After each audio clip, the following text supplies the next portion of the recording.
Hasbunallah wa ni'mal wakil. 'Alallah tawakkalna. Setelah mahkamah yang dibuat oleh negara tidak dapat dipercaya karena berbagai macam politisasi, intrik, termasuk misalnya Mahkamah Konstitusi, dan juga adalah lembaga-lembaga peradilan di bawah Mahkamah Agung yang juga mengalami krisis legitimasi karena keputusan-keputusannya yang seringkali tidak mengarah kepada penegakan atas keadilan, lahir satu gerakan yang namanya Mahkamah Rakyat. Nah, ini merupakan satu fenomena baru, terutama dalam konteks demokrasi hari ini, karena baru kali ini ada satu gerakan masyarakat sipil melakukan atau menyelenggarakan Mahkamah Rakyat untuk mengadili siapa? Mengadili Presiden Jokowi atas berbagai hal yang dikategorikan sebuah pelanggaran serius atau pelanggaran berat. Kalau Presiden Jokowi dalam kampanyenya memiliki nawacita, maka upaya Mahkamah Rakyat menamakannya sebagai nawadosa Presiden Jokowi. Demokrasi memandatkan bahwa kekuasaan tertinggi ada di tangan rakyat. Maka hari ini kita kembalikan kekuasaan itu kepada yang semestinya. Selamat datang di Mahkamah Rakyat luar biasa. Baik, apakah Panitera juga sudah mengirimkan ke rumahnya atau mungkin mengirimkan melalui alat komunikasi seperti telepon? Mohon izin Yang Mulia, kami telah mengirimkan reslah panggilan ke tergugat di rumahnya. Namun kami kebingungan karena rumahnya banyak, tanahnya luas, pagarnya tinggi, ajudannya banyak. Setelah mendengarkan penjelasan dari Panitera, kami Majelis Hakim menganggap bahwa undangan kepada tergugat sudah patut dan persidangan ini karenanya dapat kita lanjutkan. Persidangan Mahkamah Rakyat luar biasa dengan agenda mengadili pengaduan konstitusional atas kejahatan rezim Jokowi kami buka dan dinyatakan terbuka untuk umum. Ketika Mahkamah Agung sudah tidak dapat dipercaya sebagai institusi peradilan yang tertinggi, kita serahkan ke Mahkamah Rakyat luar biasa ini. Tanah ini adalah tanah hak milik, bukan tanah negara. Tapi kenapa mereka mengakui tanpa sepengetahuan masyarakat di sana? Itu diklaim oleh orang-orang yang berbaju loreng, kawan-kawan semua. Untuk itu kami mohon ke Majelis Hakim, kami sebagai warga Indonesia saat ini belum bisa merasakan sepenuhnya apa arti kemerdekaan itu. Selama 10 tahun kurang lebih Presiden Jokowi berkuasa memimpin negara Indonesia, tapi justru membuat kebijakan-kebijakan yang buruk bagi kaum buruh.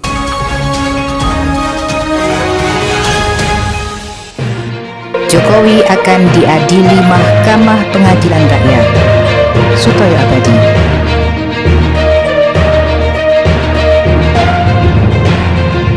Kekuasaan di muka bumi, para penguasa tiran yang sadis dan kejam akan berakhir tragis di ujung kekuasaannya.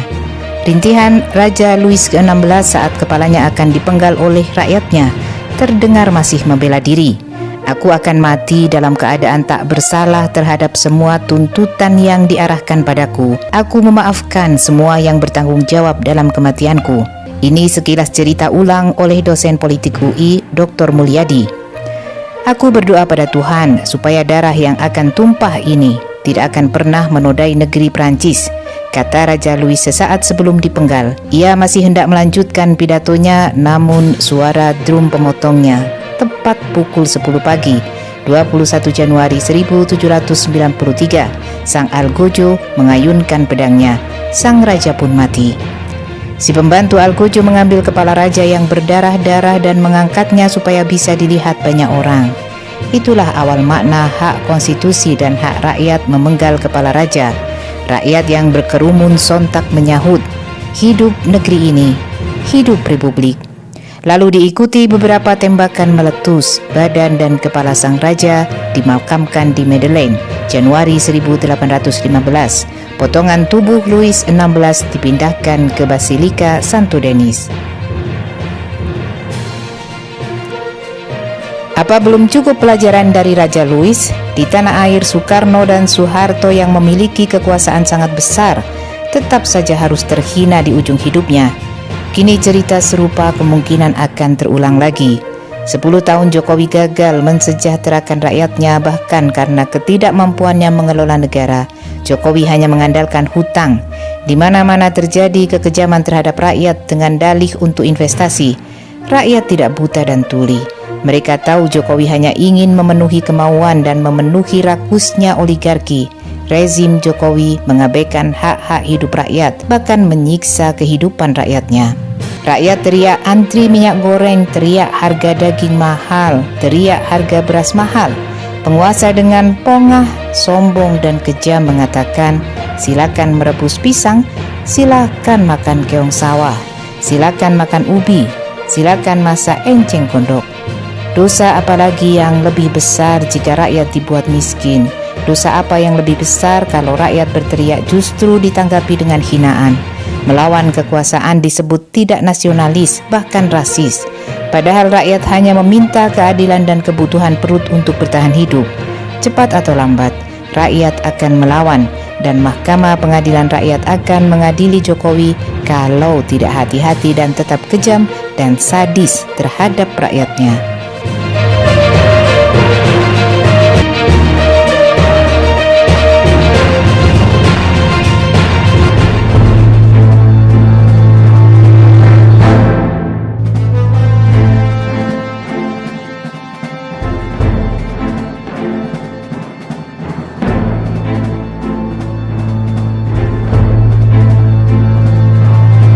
Biasa ini kenapa digelar? Mungkin banyak yang belum tahu juga ya, ini bukan suatu yang sering terjadi gitu ya. Boleh silakan. Pertama terkait dengan kenapa kemudian dilaksanakan Mahkamah Rakyat luar biasa ini, beberapa dari kita sudah melihat publikasi-publikasi di sosial media dari rekan-rekan jaringan penyelenggara terkait dengan momen Mahkamah Rakyat luar biasa ini. Mahkamah luar biasa ini adalah sebuah persidangan yang dilaksanakan oleh rakyat itu sendiri.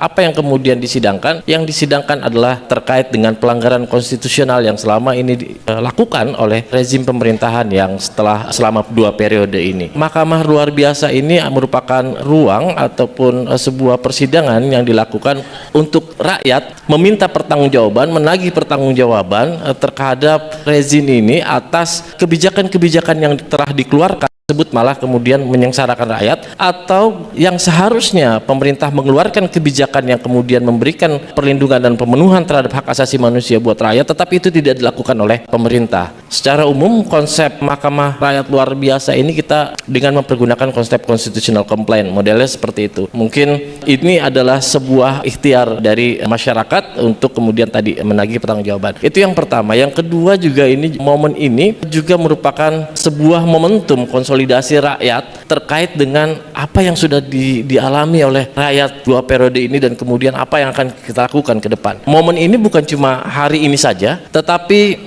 telah dilakukan rangkaian-rangkaian aktivitas sebelumnya, sebelum Mahkamah Rakyat ini dilaksanakan pada hari ini. Sebelumnya telah diadakan pengambilan keterangan dari berbagai wilayah dan melibatkan hampir 2.000 rakyat yang kemudian bersama-sama memberikan keterangan, memberikan kesaksian terkait dengan apa yang dialami. Secara umum seperti itu, Mbak Malika.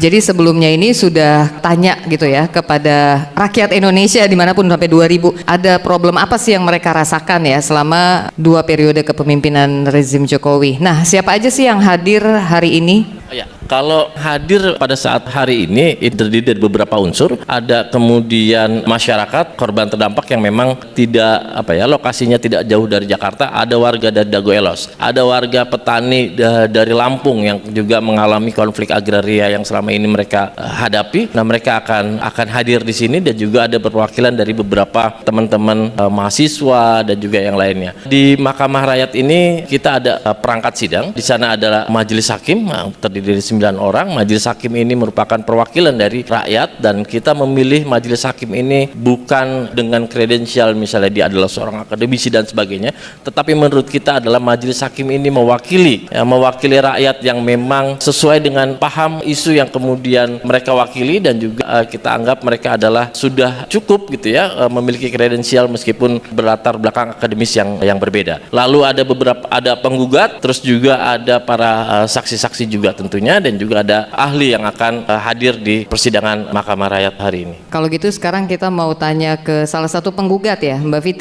Bivitri, silakan. Apa kira-kira gugatan yang akan disampaikan nanti? Jadi terima kasih, semoga kita nanti bisa melihat betul ya bagaimana keadilan seharusnya dibuka, dipaparkan dan diberikan kepada orang-orang yang berhak mendapatkan keadilan. Saya sendiri nanti menjadi penggugat untuk isu legislasi dan secara spesifik kenapa isu legislasi itu mesti kita gugat? Karena kita bisa melihat dengan jelas bagaimana justru banyak legislasi, undang-undang bentuknya sampai ke bawah, sampai peraturan daerah, peraturan pemerintah, peraturan presiden yang bukannya memberikan hak-hak warga, tapi malah mengambil hak-hak itu. Secara substansi begitu. Tapi yang lebih parah adalah kita kan sudah sering mendengar ya suatu frasa yang namanya autocratic legalism atau legalisme otokratik, dengan cara pandang bahwa seakan-akan hukum itu yang dimaknai hanya sebagai undang-undang dan peraturan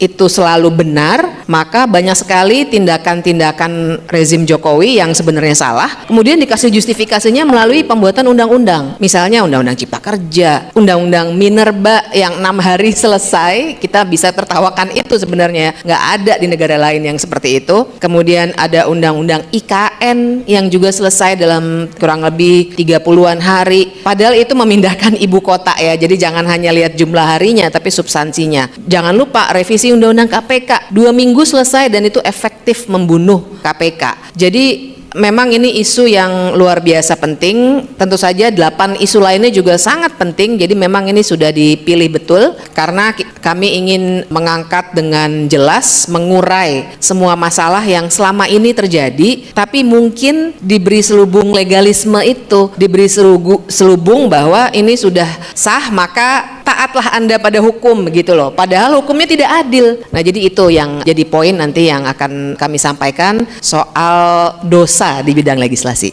Nah, menarik nih. Tadinya mau ke teman mahasiswa tapi udah disenggol soal dosa. Kemarin kita dengar ada 9 dosanya ya. Mungkin bisa dijelasin apaan aja tuh?